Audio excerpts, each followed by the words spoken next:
non, le célibat, c'est pas mauvais en soi. Enfin, tout dépend de ta situation et de qui tu es. Certains le vivent comme une liberté, une façon de vivre sa vie comme ils l'entendent. D'autres ressentent une solitude pesante et préfèrent largement être.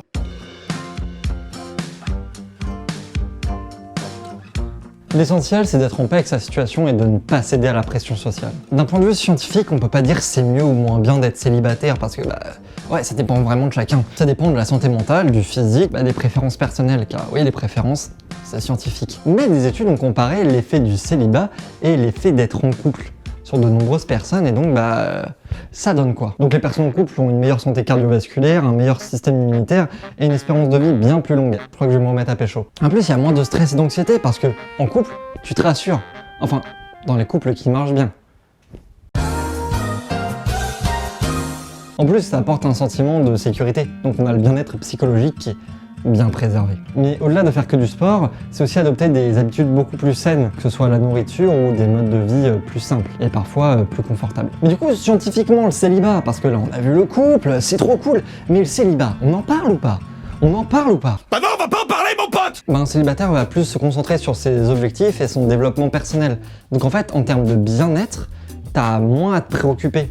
Et donc tu peux plus te concentrer sur ta santé à toi. Et le fait d'être célibataire, c'est aussi beaucoup moins de conflits. Ouais, parce qu'en couple, t'as plein de petits conflits de merde, de tu m'as moins regardé aujourd'hui, mon dieu, t'as pas rangé au bon endroit, oh, t'as pas fait la vaisselle. J'avoue, faites la vaisselle, bon enculé. Et célibataire, t'es beaucoup plus libre et du coup, il y a moins de conflits et du coup, il y a moins d'anxiété et moins de stress. C'est beaucoup mieux. Les gens peuvent penser que c'est un truc très solitaire, mais non. Au final, être célibataire, c'est entretenir des meilleures relations avec ses amis, sa famille, et même d'autres proches. Être seul, ça permet de mieux se concentrer sur soi, de mieux travailler parce qu'il n'y a pas d'autre chose à penser et au final, tu es vraiment concentré sur toi. S'il y a un truc un peu égocentrique dans le célibat du coup. Ok, scientifiquement, il y a des avantages des deux côtés, mais administrativement, non parce qu'on n'en parle pas, mais les thunes c'est hyper important. Dans de nombreux pays, quand tu es en couple ou pacsé, t'as beaucoup de réductions dans les impôts, donc petit avantage. Aussi, quand t'es à deux, tu fais plus attention à ce que t'achètes et donc il y a une meilleure répartition de l'argent. Mais au-delà de ça, comme t'es à deux, il est plus facile d'avoir des crédits auprès de banques. Et ouais, il est reconnu que les banques offrent plus facilement des crédits à des gens en couple. Et en plus, il y a des droits de succession en cas de décès. Si vous vous mettez en couple pour ça, vraiment posez-vous des questions. Mais après, le célibat, il permet une indépendance financière. T'achètes ce que tu veux, quand tu veux, sans souci. En plus, il n'y a pas de déclaration commune ni de papier compliqué à faire. Et tu te retrouves à avoir certaines aides que les couples ne peuvent pas avoir parce que tu te retrouves dans une situation seule. Alors, on voit quoi? Les deux ont des avantages et des défauts et ça dépend de chacun et de comment t'es.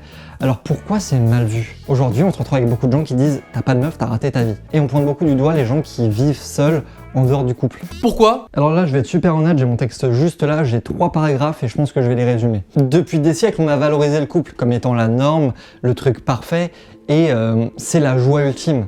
Comment être heureux si tu n'es pas en couple? C'est vraiment les normes qu'on s'est mis dans le crâne. Donc les personnes célibataires sont vues comme incomplètes ou en plein échec de leur vie. En plus, ça inquiète les parents parce qu'une personne qui vieillit seule, c'est une personne qui n'est pas accompagnée durant les pires périodes de sa vie, donc sa vieillesse. C'est le moment où tu peux plus vraiment bouger. Imagine, tu ne peux plus bouger, en plus t'es seul. Pourtant, être célibataire, ça permet quand même d'avoir une super vie épanouie. Tu peux quand même avoir plein de potes, tu peux quand même avoir de meilleures relations. C'est même prouvé du coup, scientifiquement. Les célibataires ont des meilleures relations avec leurs amis et leur famille. Puis en plus, ouais, il y a les films et les séries qui glorifient les couples. C'est le but ultime, et est-ce que tu peux me citer un film où il n'y a pas des relations, au moins une tension qui se fait de manière amoureuse ou sexuelle? Voilà, c'est vraiment glorifié, c'est partout parce que c'est reconnu comme un but ultime, sauf que pas forcément. Et du coup, ça crée une pression indirecte aux célibataires qui ont l'impression qu'il faut absolument être en couple alors que profite en vrai, hein. Non mais te pète pas le cul, franchement. Dis-toi que seul dans ton appart, tu peux chier sans avoir besoin de le cacher. Et ça, c'est un plaisir. Heureusement, les mentalités aujourd'hui changent. On trouve le célibat comme une meilleure façon de se découvrir et d'évoluer en tant que personne. Avec l'évolution des idées sur la santé mentale et même du concept de santé mentale, on est plus apte à se dire « ton célibat te permet de devenir une meilleure personne, prends le temps ». En 1962, 6% de la population vivait seule, tandis qu'en 2019, cette proportion est passée à 17%. En 2023, environ 40% des adultes français étaient célibataires. Le bonheur ne dépend pas forcément du statut amoureux, il dépend beaucoup de comment on mène notre vie et comment on entretient nos relations de famille, amicales et même plus lointaines. Ok. Je saurais pas te dire quand ça a commencé, mais c'est là. Je suis de nature à faire la gueule et vivre en marge de tout, mais je t'ai rencontré. Bien que tu m'aies recalé, tu me fais aujourd'hui des avances. Je sais pas vraiment ce que ça veut dire, mais ça m'intrigue vraiment. Ça m'intrigue assez pour me faire reprendre les bonnes habitudes. En fait, c'est pas le couple qui nous rend heureux, mais l'amour des autres.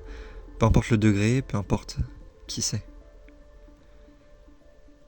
Et toi, tu me pousses à être meilleur que jamais. Merci.